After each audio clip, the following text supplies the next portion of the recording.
This is Optimal Living Daily, episode 1069, How to Invest the Dale Carnegie Way by Vitaliy Katsenelson of Contrarian, and I'm Justin Malik.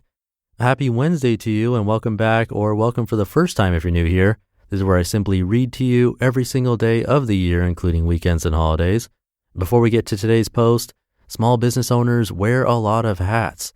And while some hats are great, others, like the filing taxes and running payroll hat, are not so great. That's where Gusto comes in.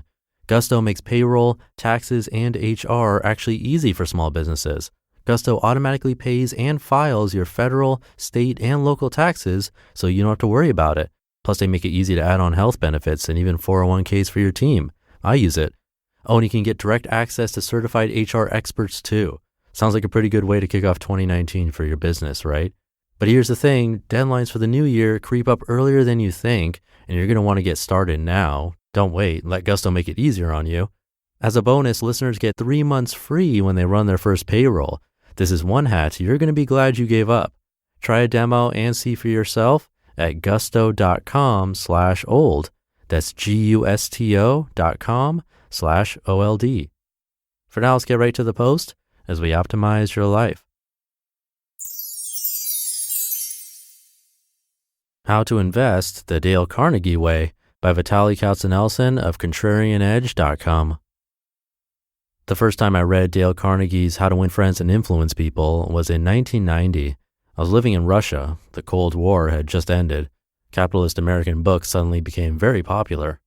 Carnegie's was one of the first to be translated into Russian and was the book to read. Everyone wanted to be a capitalist, and this book was supposed to make me a better one. I decided, however, that it was stuffed with disingenuous fluff, that it taught the reader how to not be authentic. It turned you into a fake. Thinking back, at the time I read it, that book had no chance of getting through to me. I was a product of the Soviet system. We were Seinfeld's soup Nazi, no soup for you nation.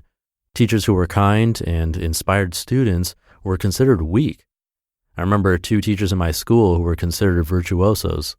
Neither one smiled. They rarely praised and were never afraid to insult their students for getting an answer wrong, but they were highly regarded because they knew their subjects well and thoroughly subjugated their students. Here's how Carnegie puts it, quote, "When dealing with people, let us remember we are not dealing with creatures of logic. We are dealing with creatures of emotion, creatures bristling with prejudices and motivated by pride and vanity," end quote. If we were computers and had no emotions, then my Soviet teachers would have been right that knowledge is the only thing that matters. Then teaching, or communicating, would be just data transfer from teacher to student. But if you have something you think is worth uploading to others, they have to be willing to download it. This is where the wisdom of Carnegie comes in. If we were computers, the way data was packaged would be irrelevant. The content would be all that mattered. However, because we are human, the way we package our content is paramount if the other side is to be willing to receive it. Criticism is futile because it puts a person on the defensive and usually makes him strive to justify himself. Criticism is dangerous because it wounds a person's precious pride, hurts his sense of importance, and arouses resentment. There is a person I work with. She is probably hearing this, so I have to tread lightly. She has a task she does for me on a regular basis. She's a very diligent and hardworking person, but occasionally she makes a mistake. Pre-Dale Carnegie, I would criticize her. Not anymore. Now I start with praise, how she does a great job, how sometimes I wish I could match her attention to detail, and only then do I lightly mention her mistake. Everything I say about her work is absolutely true. She'd detect a lie. The data upload is the same. She made a mistake, but I package it differently. The result is that she has been making a lot fewer mistakes, and the quality of our working environment has improved. As an investor, I'm constantly involved in arguing and debating with others. I debate ideas with my partner Mike and with my value investor friends. Mike and I often disagree, which is awesome because if we always agreed, one of us would be extraneous. But this quote from Carnegie's book changed how I debate. Quote, "You can't win an argument. You can't because if you lose it, you lose it. And if you win it, you lose it. Why? Well, suppose you triumph over the other man and shoot his argument full of holes and prove that he is non-compos mentis. Then what? You will feel fine. But what about him? You have made him feel inferior. You have hurt his pride. He will resent your triumph. End quote. Carnegie provides this advice, quote, "Our first natural reaction in a disagreeable situation is to be defensive. Be careful. Keep calm and watch out for your first reaction. It may be you at your worst, not your best. Control your temper.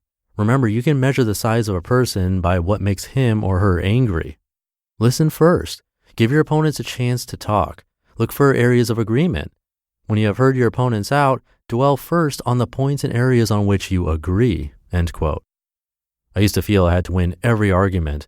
I patted myself on the back when I did. Now I wish I hadn't. 25 years later, I wish I could turn to my 17-year-old self and say, "Read this book slowly. Pay attention. This is the most important thing you'll ever read. It'll change your life if you let it." Unfortunately, due to the lack of a time machine, I can't do that, but I can encourage everyone around me, including my kids, to read this very important book. Carnegie's book will turn anyone into a better business person or capitalist because it will help you to understand other people better. But more important, this book will make you a better spouse and a better parent. P.S. I wish I'd reread Dale Carnegie's book before my oldest child was born. I would have made fewer mistakes as a parent. I've been very good at trying not to criticize him and emphasizing his achievements, but I have not been careful enough in selecting his teachers. When Jonah was younger, he liked to play chess, and we played together at least once a day. We got him a bona fide Russian chess teacher. He was a 70-something-year-old engineer, a brilliant chess player, Moscow champion, but he was tough, rarely smiled, emphasized the negatives when Jonah made a wrong move, and underemphasized the positives when Jonah made the right move. He was actually a genuinely good person, and he probably would be a good teacher for an adult like me, but Jonah required a teacher that inspired, that poured water on the small seed of interest he had in chess. Instead, after a year, Jonah lost interest and quit playing chess. Here's another example. My daughter Hannah had a Russian language teacher, the wife of Jonah's chess teacher.